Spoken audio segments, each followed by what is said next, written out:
ಶ್ರೀ ಗುರುಭ್ಯೋ ನಮಃ.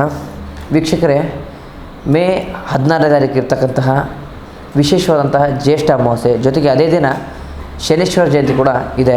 ಈ ಒಂದು ಶನೀಶ್ವರ ಜಯಂತಿ ಕಳೆದ ನಂತರ ಮೀನರಾಶಿಯವರ ಜೀವನದಲ್ಲಿರ್ತಕ್ಕಂಥ ಆಗುಹೋಗುಗಳ ಬಗ್ಗೆ ಮತ್ತು ಈ ಒಂದು ಜೀವನದಲ್ಲಿ ಆಗ್ತಕ್ಕಂಥ ಮುಖ್ಯ ಬದಲಾವಣೆಗಳನ್ನು ಈ ಒಂದು ವಿಡಿಯೋದಲ್ಲಿ ಸಂಪೂರ್ಣವಾಗಿ ನಾನು ತಮಗೆ ತಿಳಿಸ್ಕೊಡ್ತೀನಿ. ಅದಕ್ಕಿಂತ ಮುಂಚೆ ಯಾರೆಲ್ಲ ನಮ್ಮ ಒಂದು ಚಾನಲ್ನ ಫಸ್ಟ್ ಟೈಮ್ ನೋಡ್ತಿದ್ದಾರೋ ಅಥವಾ ನಮ್ಮ ವೀಡಿಯೋನ ಫಸ್ಟ್ ಟೈಮ್ ನೋಡ್ತಿದ್ರೆ ಈ ಕೂಡಲೇ ಭಕ್ತಿಯಿಂದ ಲೈಕ್ ಮತ್ತು ಸಬ್ಸ್ಕ್ರೈಬ್ ಮಾಡ್ಕೊಳ್ಳಿ.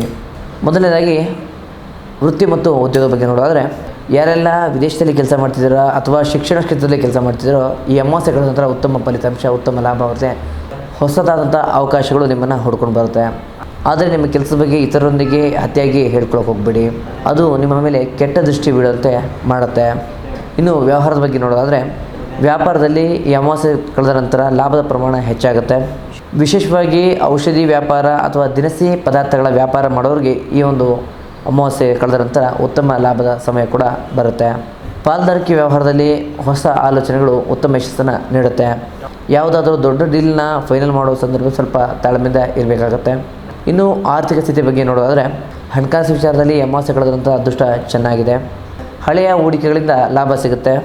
ಆದರೂ ಕೂಡ ದಾನ ಧರ್ಮ ಅಂತ ಬಂದು ಸ್ವಲ್ಪ ಹಣವನ್ನು ಖರ್ಚು ಮಾಡ್ತೀರಾ, ಅದು ನಿಮಗೆ ಮುಂದೆ ಒಳ್ಳೆಯ ಒಂದು ಫಲಿತಾಂಶವನ್ನು ಕೊಡುತ್ತೆ. ಇನ್ನು ಪ್ರೀತಿ ಮತ್ತು ಕುಟುಂಬ ವಿಚಾರ ನೋಡೋದಾದರೆ, ಕುಟುಂಬದಲ್ಲಿ ಸಂತೋಷದ ವಾತಾವರಣ ಇರುತ್ತೆ. ಸಂಗಾತಿಯೊಂದಿಗೆ ನೀವು ಕಳೆಯುವಂಥ ಸಮಯ ನಿಮ್ಮ ಮಾನಸಿಕ ಒತ್ತಡವನ್ನು ಕಡಿಮೆ ಮಾಡುತ್ತೆ. ಮನೆಯಲ್ಲಿ ಧಾರ್ಮಿಕ ಕಾರ್ಯಕ್ರಮಗಳ ಬಗ್ಗೆ ಚರ್ಚೆಗಳು ನಡೀಬಹುದು. ಇನ್ನು ಪ್ರೀತಿ ಮಾಡೋರಿಗೆ ಅಮಾವಾಸ್ಯೆ ದಿನ ತುಂಬ ಸ್ಮರಣೀಯವಾಗಿ ಇರುತ್ತೆ. ಇನ್ನು ಆರೋಗ್ಯ ದೃಷ್ಟಿಯಿಂದ ಈ ಅಮಾವಾಸ್ಯೆ ದಿನ ತುಂಬ ಪರವಾಗಿಲ್ಲ ಅಂತಲೇ ಹೇಳ್ಬೋದು.